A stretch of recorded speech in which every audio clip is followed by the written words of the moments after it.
Brandon Aiyuk, one catch, 6 yards, 2 games. Should people put him in their fantasy lineup this week?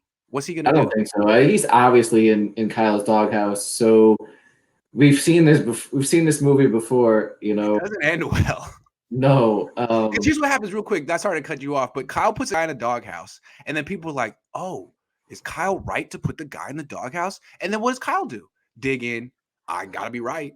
I'm right. I was right. See, I told you Aiyuk was trash. I told you Pettis was trash. He usually is right, though. I mean, it's not like Pettis has flourished away from the 49ers. Right, no, he's on the Giants, and he's not doing anything. Like, I'm just saying he gets more invested in proving himself right than getting the guy out of the doghouse. Like, once you're in there, that's on you, man. Kyle's not going to help you out because he's now trying to say that he's right. Hey, you are not living up to expectations, sir.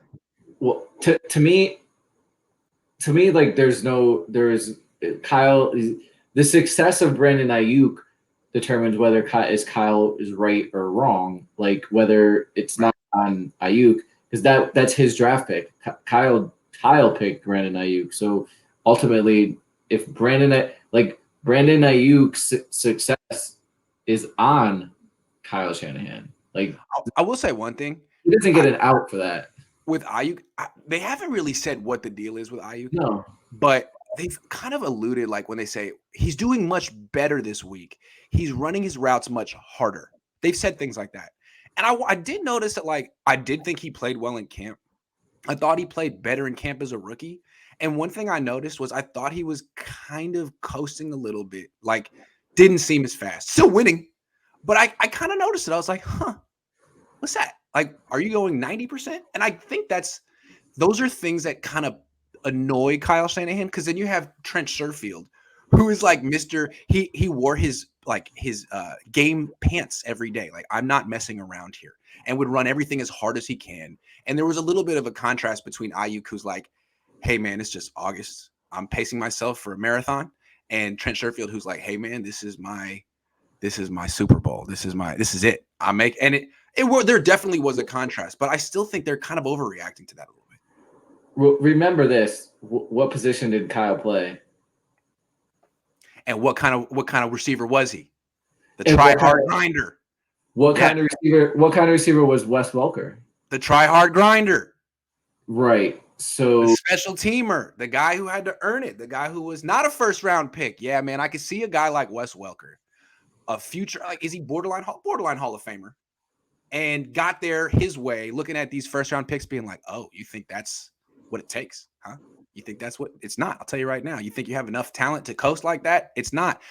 Yeah, I think we talk about Kyle's doghouse. What about Wes's? This Wes Welker. It's a big ego too.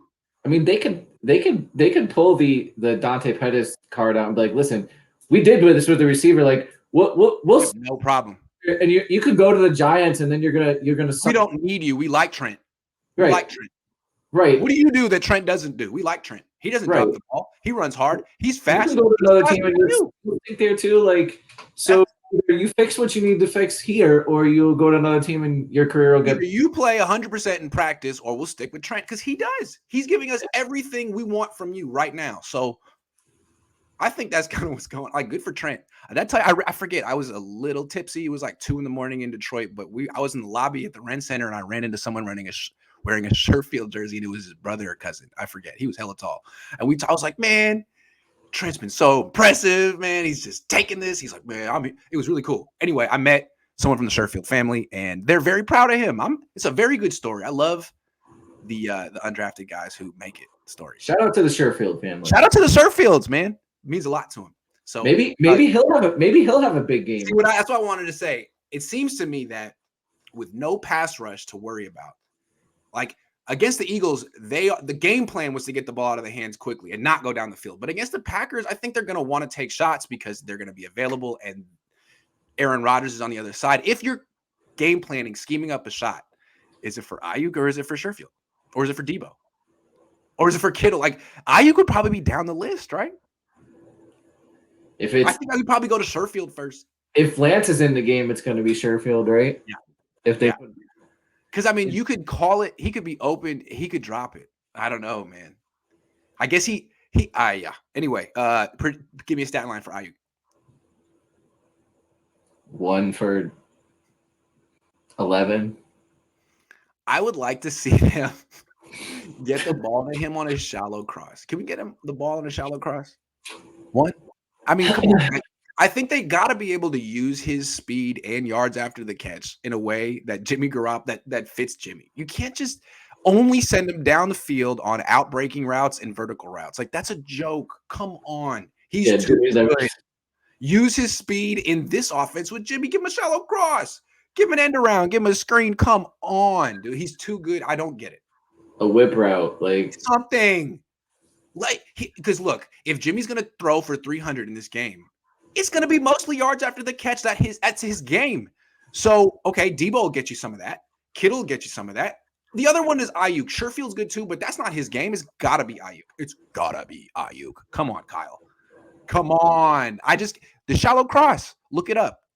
It's got a glorious history. Your dad used to call it all the time. I mean, John Taylor, Jerry Rice, Bill Walsh. This is classic. I think it would be really good. I think if you studied up a little bit, you could use the shallow cross. They call the shallow cross X shallow cross. You know what Flanker drive. I don't know if they've done it yet ever, and this might be a good week to do it. Is if they've ever put Debo in the backfield, because if you put Debo in the backfield, then you can use your receivers outside, and basically now you can run a route with Debo and get him on a linebacker. That's fun. That's always fun. I'm really curious to see if they do that today because and Debo is a threat. Like if he's in the backfield, like you can run. Like I wouldn't want him to be your feature back or anything, but you could use him sparing there. Like the only thing with that is I covet Debo's speed so much, and I really like leveraging his downfield threat, even though you can't with Jimmy, that I want him on the line of scrimmage. I want him up there. I see what you're saying, but I just with in this game with Jimmy it's a good idea. It's a good idea, especially if he's not beating Jair Alexander and Stokes. It's a great way to get. No, it's a great idea. I'm with you on that for sure. And you're a defensive coordinator, so you're thinking from the perspective of where my weak. If they do this, how do I don't have a response. If they put Debo in the backfield, what do the Packers do? What do you do? You take your linebacker off the field? I'm thinking in terms of how can I get him away from Jair Alexander? Exactly. Because they're not going last week what they did, because they had a similar situation. Darius Slay's a hell of a corner, and he plays for Philly. If you look at Debo's pass chart, he was basically on the Niners' left side in the slot all day, running those in-breaking routes from left to right. And I think they just moved him away from Slay. Oh, you're going to play on that one side of the field? Well, we're just going to put Debo over here. Thank you very much. And that's the thing about Debo. He can line up in the slot. He can line up outside. Wherever your number one corner isn't particularly comfortable playing, that's where he'll go. Yep. Right. Yep. This dude says, Berto Mag says, need Kittle and Debo to go off for fantasy today. He needed it so much he paid $5. I can't make him do it, but I wish I could. I hope they do for your sake. Camelot's Red and Gold said, if Kyle were pursuing Rodgers this offseason, think Kyle shoots a shot again this year with Rodgers hitting fantasy with no chance for fantasy. This is great. Okay, the Niners win the game, and instead of Kyle walking over to LaFleur, he goes straight to Rodgers. He's like, hey, man, Tom, come on. What we think? And then LaFleur comes over, he just gives him like the